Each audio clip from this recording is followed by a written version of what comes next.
Sebro and Laura and Rosenberg welcome Greg Jackson from the Office of Gun Violence Prevention in Washington, D.C., in the White House. The first of its kind. We've had you on before. Shout out to Erica Ford and all the work that you guys have done working with the current administration to make this a real, well-funded, community-focused, I guess, initiative, right? Like, this is something that's never happened before. I wanted to go back to the origins really quick before we get into what happened last week and Rosenberg's visit, but just talk about the funding that has been put towards this office, Greg. Yeah, I mean, the president created this office last fall because he saw that we can't wait for Congress to take action. And unfortunately, gun violence is striking our communities every single day. So he decided, look, I need a team that's going to help me build and implement the policies and laws that we've passed, but also to start thinking about new ideas, new ways, and new resources. The biggest thing that we've been implementing, though, is in the summer of 2022, after the tragic shooting in Buffalo and Uvalde, there was the first bill passed on gun violence in 30 years, the Bipartisan Safer Communities Act. And in that bill, there was $15 billion to go into different violence prevention programs. So one of it was creating the 988 Crisis Lifeline and Suicide Lifeline. It funded 14,000 more mental health professionals for our schools, but it also funded community-based strategies like community violence intervention programs, just like Life Camp, Erica Ford, who was just here. They just got awarded $4 million last week as part of that fund. And so we're excited to be able to help push those dollars into communities, into organizations that we know are doing the work, and really thinking about the prevention side, not just the reactive accountability law enforcement side, but what can we pour dollars into to prevent violence. And that's something that's never been done before this administration. And there's never been a team to make sure it gets to the right communities before our office existed. And when you talk about placing money in communities for gun violence prevention, you're talking about job creation and getting young people and people who need mental health support before we get guns in hands and illegal guns hits the street. So people actually have more desire to not participate in gun violence. Yeah, exactly. Because what we're seeing right now is that 79% of gun violence in Black communities is not connected to another felony, right? And 89% is not connected to gang activity. So what we're seeing, most violence is interpersonal conflict, right? Where a gun is, available and that conflict explodes into harm. But we know that there's a lot we can do before that moment of conflict. And a lot of what we can do is help those who are most at risk or most vulnerable to an act of violence or being caught in that situation. And so these dollars are going to different approaches. One example is the Department of Education has a program called Project Prevent. And those dollars actually go to help elementary age youth that have lost a loved one or have been traumatized by gun violence. We just moved a big grant to the 757 area in Virginia to help families that have been devastated by gun violence. But it also includes one other program is called Youth Build with the Department of Labor. And this goes into programs that specifically offer job training and trade training, but focuses on communities that have been impacted by gun violence and, frankly, historical poverty and oppression. And so when we think about the prevention dollars, you're spot on. Like, we're looking at what are the root causes, what leads to that moment of crisis where someone explodes, out of stress, or that interpersonal conflict just is overwhelming. And how can we help, address some of those root causes and those risk factors and provide more resources for people to live a healthier life and a higher quality of life, but not just everybody, but specifically precincts, communities, neighborhoods, and individuals who have already been impacted by violence.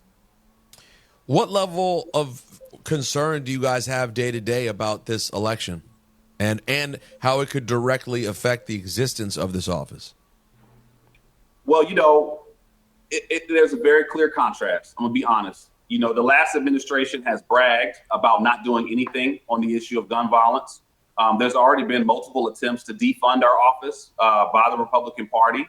And even when we had tragedies like what happened in Winder, Georgia, and mass shootings in the past, the previous administration has said, hey, this is just something we have to accept, something we have to get over. It's a fact of life.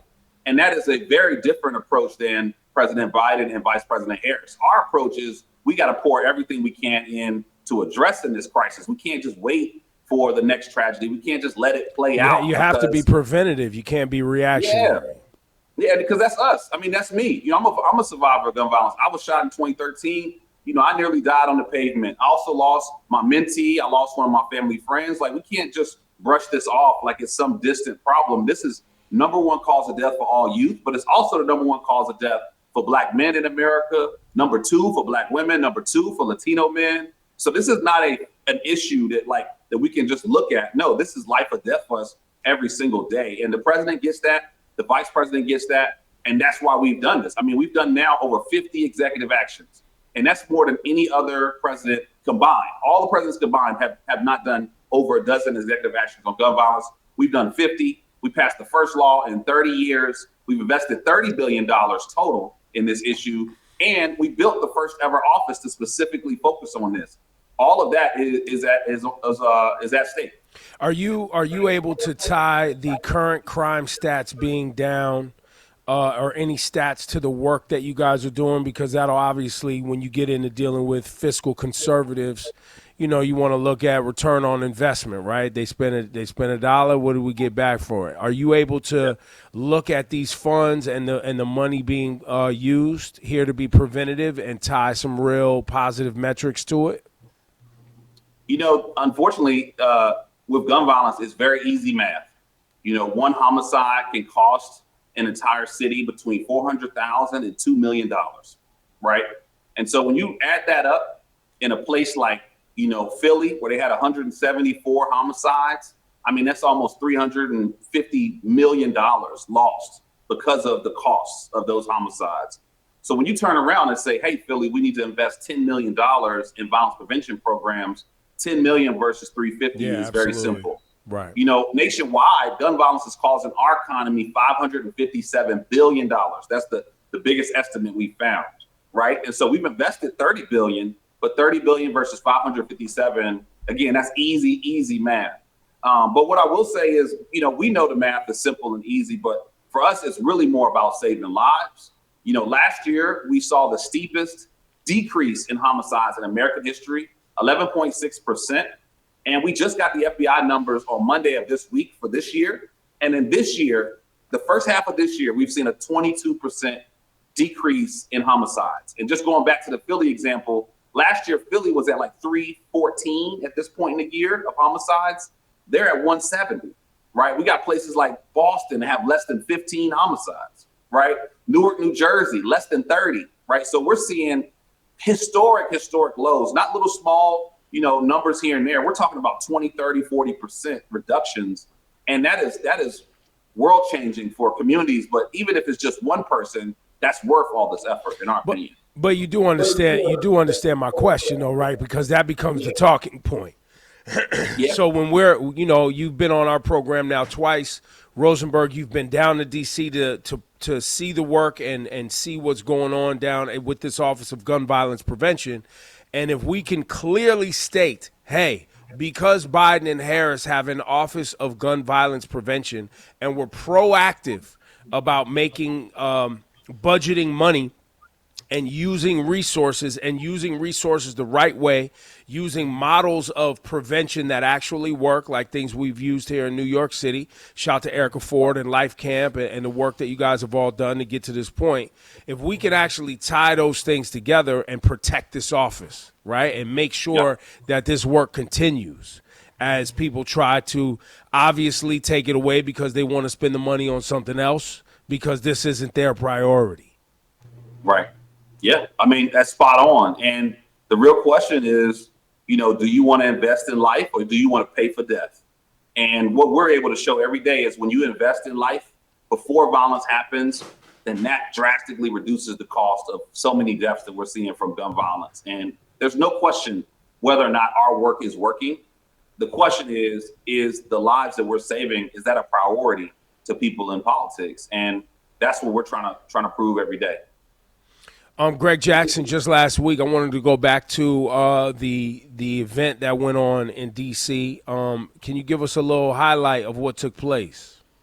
Yeah, so last week we had the 1-year anniversary of our office. Again, we've been here only a year, but we've implemented over 50 executive actions and moved forward so many amazing, innovative approaches. We also created the first ever emergency response two mass shootings or two concentrations of violence. And so when you think about like the school shooting in Georgia or the shooting at the Kansas City Super Bowl parade, for the first time, our office has been able to coordinate federal government, federal dollars to go in and help those communities the same way that FEMA would help after a hurricane. That didn't exist before our office. And so we built that on top of implementing these new policies and laws. And so last week we celebrated, but the vice president is very clear. She never wants us to convene to just convene. She doesn't want us to meet to meet. She says every time we come together, there needs to be action, there needs to be progress. And so last week we rolled out 15 executive actions. I'm gonna tell just a couple highlights. One is that we launched a task force to focus on emerging firearm threats, specifically 3D printed guns and Glock switches, which we know is a big issue. That's what the mass shooting in Birmingham just last week, that was at outside of a hookah lounge, right? The guys were targeted one person. They shot over 100 rounds, injured 18, killed 4 people. Right. And everybody's aware what these switches are, right? These are modifications that you can make to a handgun or, anything to make it semi-automatic. So you're letting off more rounds than the gun was designed to do. Got you. Yeah. Okay. Yeah, and it's a piece like this big. I mean, people can, right now it's the wild, wild west with them. You can order them. They look like a keychain, and you put it in a you Glock can put them on. You can get them on the internet. Yeah. Wow. So, but until now, there was no federal focus on it. Now we have a task force. We just launched a whole effort in ATF to start cracking down on this and making sure that we're holding people accountable. But that was a huge part of last week. We also introduced and sidebar, Greg, sidebar. These like when we're talking about like gun laws too, just so we're all clear. The fact that someone can sell this on the internet with zero ramifications to modify a gun. So you're selling something that can illegally modify a weapon of death and make it more deadly. And there's no law in place to actually hold the seller of this equipment accountable. Right. It's so ridiculous. It's a huge problem. So mind-blowing. And I mean, this is turning handguns into machine guns. That's right. And this is the reason why you can see a whole crowd mowed down. That didn't happen before some of these tools. And we talk about assault weapons, but this is just as dangerous, if not more dangerous, frankly. And cheaper. So we're on it. I mean, we're on it. This is the first time that this administration or even the federal government has leaned in. But the whole idea is how do we get to these threats before they become, spread out throughout our communities? The second big thing is we actually launched an entire effort to assess and analyze active shooter drills. And that's something that now almost every school in the country is participating in active shooter drills, no matter if you're in the suburbs, deep rural America, or inner cities, right? But there's very little research on what these drills do and how effective they are. But what we do know is that it's traumatizing our youth. When you have kindergartners thinking about how they can, duck from an active shooter and hiding under desks and thinking about that type of harm, that has real impacts, real traumatic impacts that we know might cause more harm than good. And so right now we launched in 90 days. We're doing a full assessment of how do we make sure this is effective, but also how do we make sure that we're reducing and minimizing the harm and the trauma that is creating in so many of our youth. The other couple quick things from last week is we also made sure that, when we look at specifically funding for community violence intervention and different strategies, the U.S. Surgeon General, he named gun violence a public health crisis, but a lot of the health dollars are not eligible to use for violence prevention. So last week we released some guidance that with Medicaid dollars, for example, you can use those to do violence prevention, or you can use those to provide victim services. Or let's say someone is in a wheelchair, long term, that you can use Medicaid dollars, even if it was from a shooting, to help them with that long term care. And that didn't exist before. So there's a bunch in that, and there's a series of executive actions. We're just so excited to roll it out because we're doing everything from attacking emerging threats, investing in those who have already been traumatized and impacted, pouring into our community, but also making sure that we are just being smart about how the country is reacting to this real big crisis. We know that so many families are afraid, but we have to be intelligent and strategic about this. And that's something that didn't exist before having an office and a team to really start looking forward on this issue. The vice presidential candidates debated last night. They were talking about Tim Walz's record on guns and him being, against a assault rifle ban until things started transpiring in our society, and him as governor, changed his stance and felt like where we were or where we are as a society, he needed to support, common sense gun laws in his state of Minnesota. Did you watch the debate last night, and how did you think he handled answering that and discussing that? Yeah, I did watch it, and I think that was a very honest answer. I think people don't realize how terrible an assault weapon is until you see it up close and personal, and you hear from people who've been impacted by it.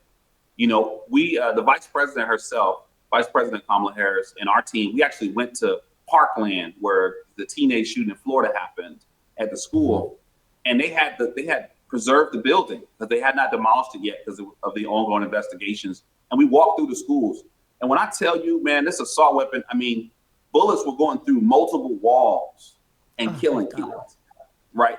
This was, taking chunks out of people. I hate to be so vivid, but that is very, very different, right, than what you think about having in your home to protect your family.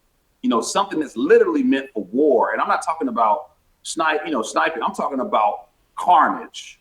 The fact that you can shoot and kill multiple people through walls, halfway down the hallway. There was dust from the ceiling all over the school. There was blood on the walls. It was horrendous. Something you wouldn't even want to watch in a movie. And that is the power of these types of weapons. And for him to hear that firsthand from those mothers and those families, even if you are a recreational person, a hunter, or a gun enthusiast, no one wants to witness or experience, or let alone allow that to happen to their children. And I think it was very honest that he laid that out. And unfortunately, in our country, we have given the gun industry total immunity. They can create and market whatever they want right now. It is getting completely out of control. They even have a AK that they call a baby AK, a pink AK that they're marketing to children, to toddlers to use, right? So we're talking about weapons of war that they're trying to put into the hands of kids. And we really have to rain down on what is happening across our country. And I think, Tim Walz, Governor Walz sees that. He had that evolution. I think so many Americans have had that evolution over the last 10 to 20 years. And even if it isn't something where you've lost a loved one, when you see the level of carnage that can be done with those weapons, you know that those don't belong in our backyards. Those belong on battlefields. Greg Jackson, thank you for your time, man. I appreciate you coming on and always giving us an update. Also hosting, Rosenberg and the team down there to let us have firsthand account of the work you guys are doing. And, man, Erica Ford and everybody else around the country that has been, working on this for a generation to get to this point, right, where we are at the federal level taking it serious and making serious investment in trying to find solutions to this sickness we have in our society around guns. If we're being honest, we're sick. We have a sickness. Super. And we have to deal with it head on and be honest about it. Greg Jackson, thank you for your time. Thanks, Drake. No problem. Thank you, bro. And everybody watching too, go do your research on the Office of Gun Violence Prevention that Biden and Harris have put together. That's in D.C. now, because I do think if we're serious about this work, no matter who's in the administration, this office needs to be protected. So thank you for your time.